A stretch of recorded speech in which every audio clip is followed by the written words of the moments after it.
Welcome to The Current by TreasureCoast.com, where we discuss interesting people, places, and happenings on Florida's Treasure Coast. All right, cool. I appreciate it, Steve. Well, thanks for joining. I appreciate you being on. And why don't we start by you telling residents of Port St. Lucie about your background and your connection to Port St. Lucie? Yeah, sure. I've lived in Port St. Lucie since 1989. I grew up here. I went to school here since the third grade. Went to Parkway Elementary School, Forest Grove, Westwood, and then they built Centennial.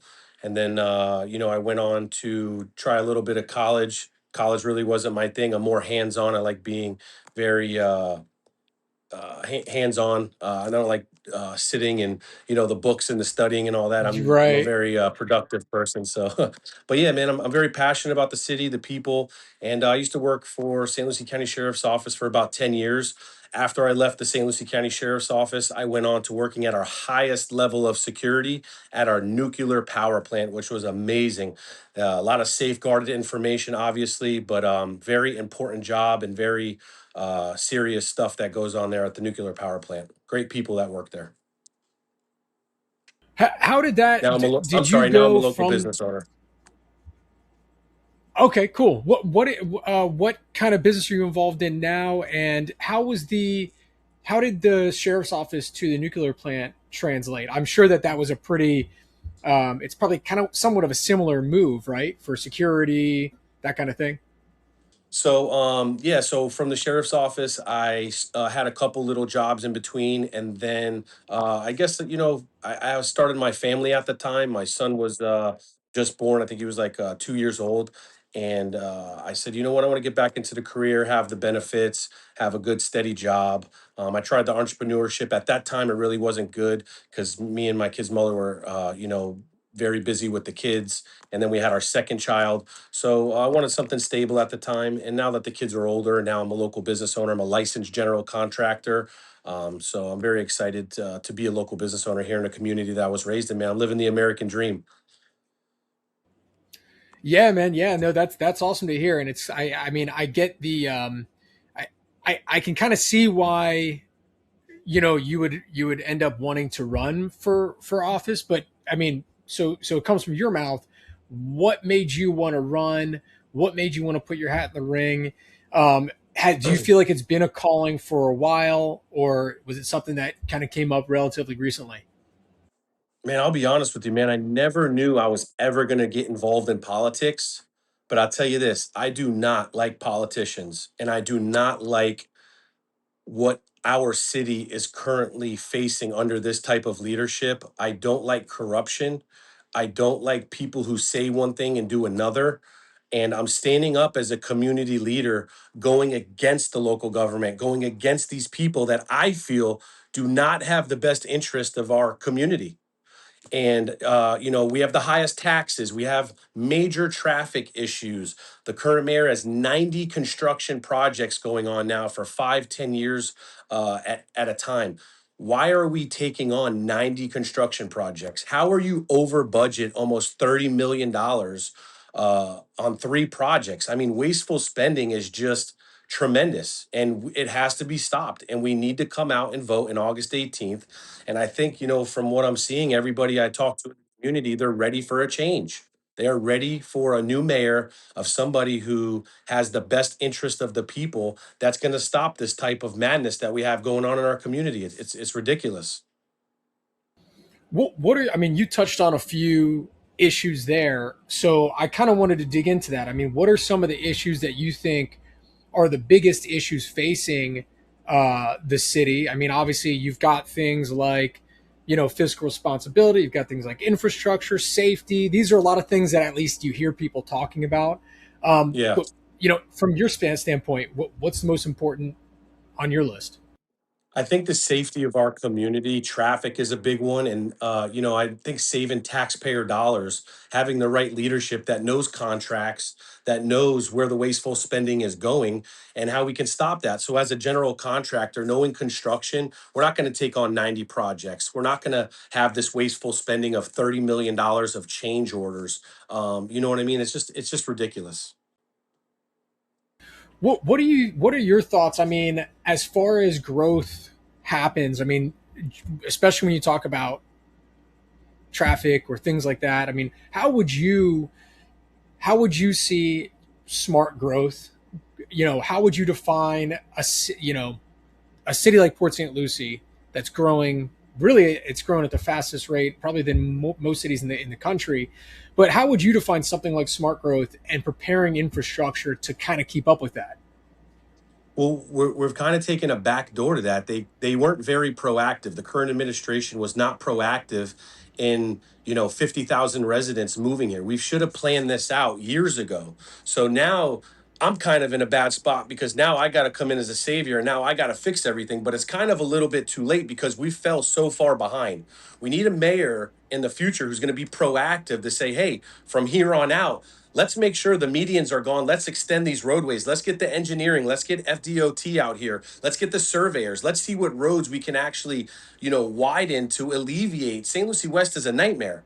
Let's take out the medians. Let's widen some roads where we can. Let's get the surveyors out to see what and where we can do that. Met Stadium's, a disaster when it comes out. You got people waiting in traffic. It takes 30 minutes to get from one end to the other.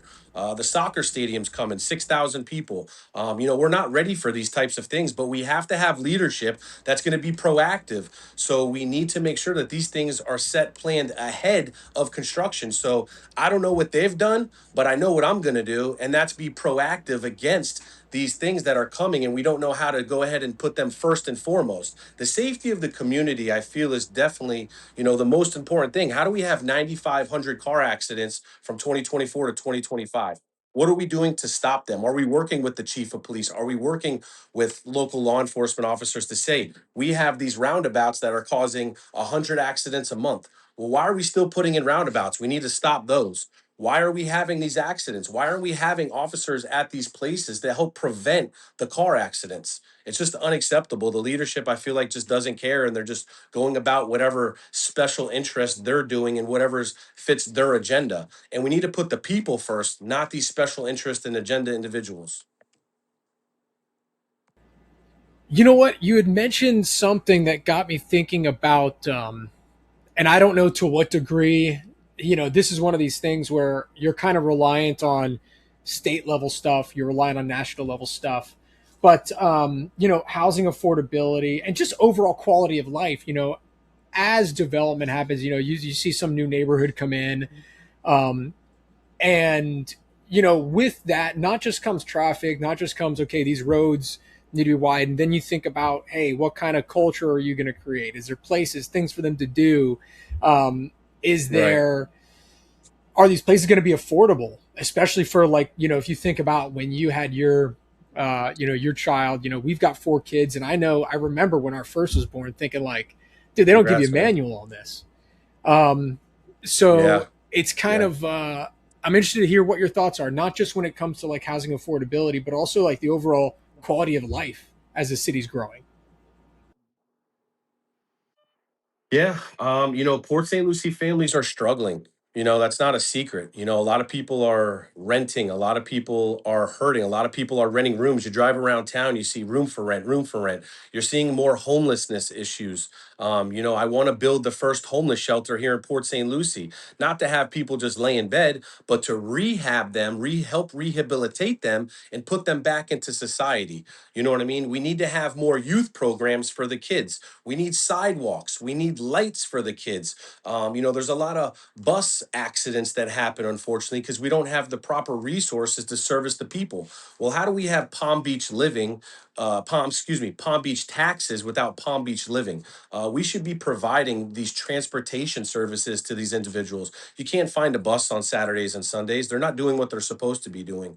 We need a trade school for the youth. That's the one thing that I want to do is I want to bring the first trade school for the youth here to Port St. Lucie, and it can be for adults too. Let's have more electricians, more plumbers, more elevator technicians. Let's work together in the community to set Port St. Lucie up for success. Let's help the people. Let's bring in the $100,000 jobs. Let's bring in the big tech. You know what I'm saying? Let cops do their jobs. Let's alleviate these red cameras. We don't need red light cameras giving people tickets. Let the cops do their jobs, you know. But we need leadership that works for the people, not themselves.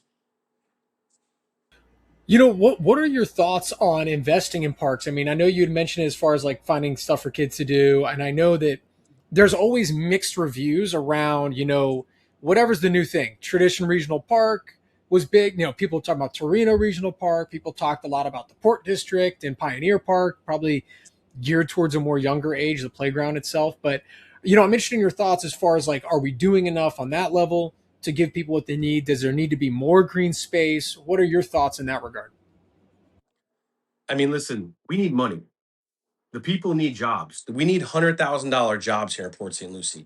So how do we create that? We got to bring people in. We got to bring good investors in that are going to invest in our infrastructure, that are going to invest in big tech, into our community, that want to see Port St. Lucie become more successful. There's a million restaurants here. They just approved a bunch of restaurants out by Becker for Panda Express, Taco Bell's, all these chains. We need to support local businesses. We need to make sure that local businesses are successful and they're supplying their family with a good quality of life. So Steven Giordano is here to support all local businesses to make sure that they're successful. And how we do that is, one plan that I have is every single month we're going to have a meeting, whether it's at the Mid Florida Center or Tradition, and we're going to have all local businesses come out for free and be able to showcase whatever local business they're doing to make sure that the general public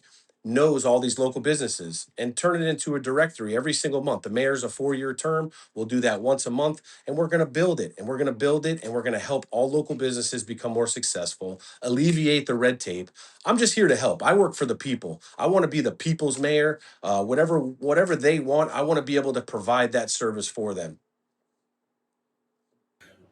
That's kind of interesting. Did you mean it would be kind of like a festival type of thing, or Correct. it would be some Yeah, sort, almost like a correct. And I'll job be there fair, every or month as more of well. like a, okay, interesting. All the above, man. All the above. We're going to come together in the community. We're going to bring unity in the community. And my biggest thing is, I want to have a successful community.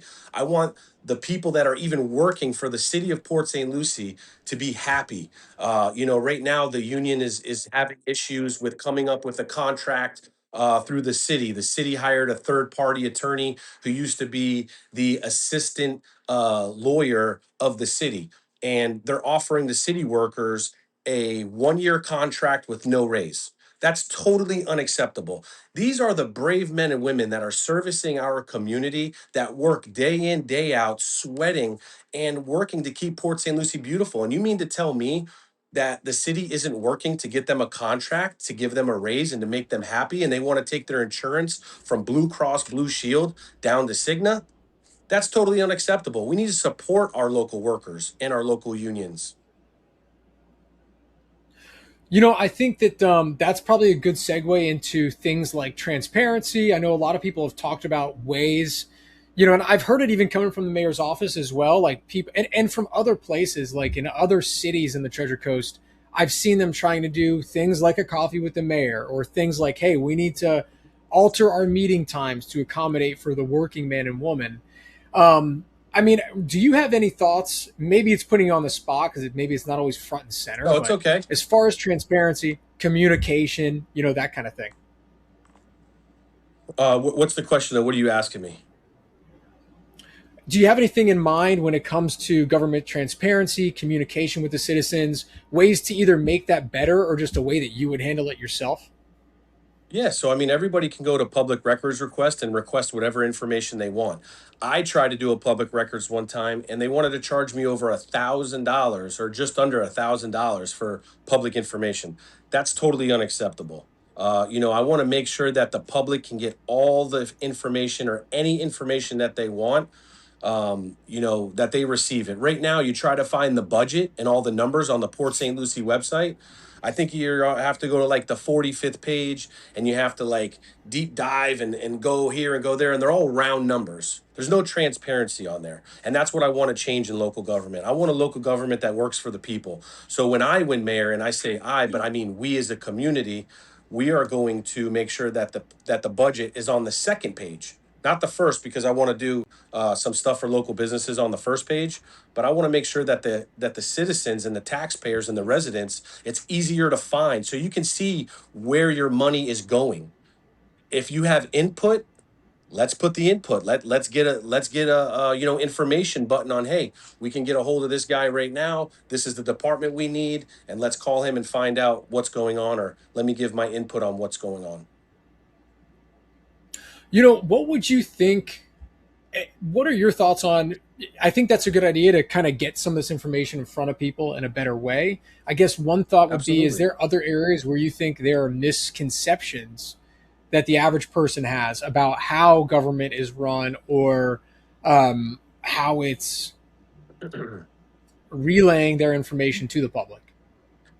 You know what? I'll be honest with you. I think there's a lot of people that are just working nonstop. They work 8 14-hour days. They really don't have time to do what they really want to do. So I want to make this an easy transition process and give the community and the people what they want up front. So that's why I want to change the website. I want to help public records get any information that they want. Open door policy to the news and the media. They make it hard for people to really become successful and get whatever information they want. And I want to streamline that process to make it easier for the people. Again, I think they work a lot, but when you start affecting people's pockets, is really when they start to pay attention. And I think the red light cameras, will bring a lot of awareness. They already are. And I think what people are really upset about is the highest taxes here in Port St. Lucie. We need to lower, the taxes indefinitely. So yeah, I think just there's a lot of people that are very busy, but once we get closer and closer to election time, then they start to really see, hey, wow, this person's only coming around here during election time. What have they been doing to really, be boots on the ground and talk with the people and make changes? People aren't stupid. They see what's going on. What do you think as far as I know there was talk about shifting to like a strong mayor system. I don't remember if one of the candidates had talked about it, had mentioned it, but away from kind of like the I guess what it would be now, where the mayor's another person on the city council, to a situation where the mayor is sitting in a stronger position over the rest of the council. Do you have thoughts on that? Yeah. Yeah, so I think definitely the charter needs to be reformed. 100%. We need it to work in the people's favor, not the local government's favor. So I definitely am and are will be changing that and looking into what the people want in the local government to make sure that that's a smooth charter. Right now, I do believe in term limits. I think the mayor should only serve 2 terms. The current mayor has been in office 16 years. 16 years is a long time to be in Port St. Lucie's local government. People are raising concerns about, the current mayor buying a multi-million dollar home, from what I'm hearing. So, there's a lot of concerns right here in our local government, that, the people want answers to. And I think it's only right. When you run for public office, you should be an open book and you should be fully transparent on everything that's going on in your life. You have no confidentiality. You need to be transparent with the citizens and the community on what's going on. What do you think about how education is run? I mean, I know that was something that I think was on your website as one of the kind of like a pillar of something that is important to you. You know, what are your thoughts as far as like bolstering the schools? Maybe on an elementary level, okay, you can. There's probably ways you can support these schools, and then as they get older, then you get into other things. You had mentioned something like a trade school. Different resources, because not every kid should or will go to college. And Yeah. it's kind of, I'm interested to hear your point. Like, hey, what are some ways that we can bolster the educational side, provide more opportunities, and give the teachers, the administrators, what they need to make sure kids are successful? Absolutely. So I want to go above and beyond just being a mayor as a part-time job. I want to make this a full-time job. The youth is the future of our city, and we need to make sure that they're getting the proper education and that they're getting the proper needs that they need. We're right now we have a lot of special need kids in our community. There's families with autism; they need help. We have a lot of great programs out there, but I want to enhance those programs here in Port St. Lucie. I want to put them on the Port St. Lucie website. So if your son or daughter has autism, or your son or daughter needs, tutoring, here's a list of people on the Port St. Lucie website as a directory saying, hey, there you go. Click on the tutor button, and we'll have numerous people that are licensed and insured that they can click on for tutoring to make sure that their son or daughter doesn't fall behind. Again, I want to go above and beyond being a mayor and get actively involved in everything that goes in our community. We have over 6,000 teachers. I need that input. I'm already, getting endorsed by teachers because they're ready for the change. They don't feel like their voices are being heard. And we need a leader in our community that backs the teachers, supports the teachers. And I'm very, thankful to be in this situation to help these people. I'm already the mayor. I'm already doing the job. I'm already boots on the ground. I'm already talking with these people. So I'm very excited for the future. But whatever I could do to help, I'm here to help. And anybody can reach me anytime. Maybe that's a good question too, because obviously we've touched on a lot of things. But if you're to look back, let's say 4 years, or look forward 4 years from now, I mean, what accomplishments would you hope that residents that you're some of which you're probably talking to today would point to as like, hey, he's doing a good job. We're proud of this. Is there anything in particular that sticks out as something that's maybe closer to home for you?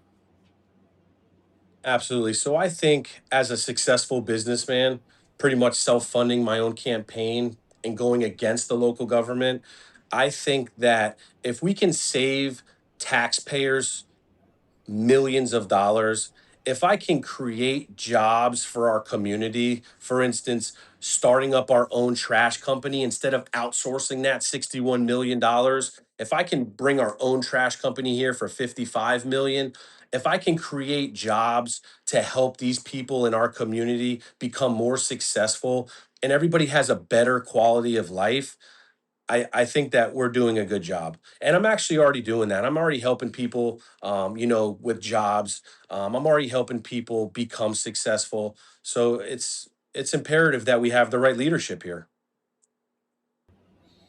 Well, I appreciate it. I appreciate it, Stephen. Is there anything else that you think you want to cover before we call it a day? Um, Voting is August 18th. All independents can come out and vote. I'm here for the right reasons. You know, I just really feel and hope that everybody comes out and votes. I'm very excited to be in this position. I'm very thankful to be in this position. I appreciate everyone's love and support. I'd like to set meetings with 280,000 residents if I could. If this is going to go live, please set a meeting with my assistant. Her name's Trish. You can reach her at 772-485-7302. If you have any complaints, any concerns, I'm just genuinely here for the people, and I want to make sure that Port St. Lucie is set up for success, and I want to put PSL first. I appreciate it, Stephen. Thanks for joining. That's a wrap for this episode of The Current by TreasureCoast.com. If you enjoyed the conversation, be sure to subscribe so you never miss an episode. You can find us on Spotify, Apple Podcasts, and YouTube. Follow us on social media or visit TreasureCoast.com for local events, tips, and news. Have a guest or topic you'd love to hear on the show? Let us know at TreasureCoast.com. Until next time, keep riding the current and enjoying everything the Treasure Coast has to offer. See you soon.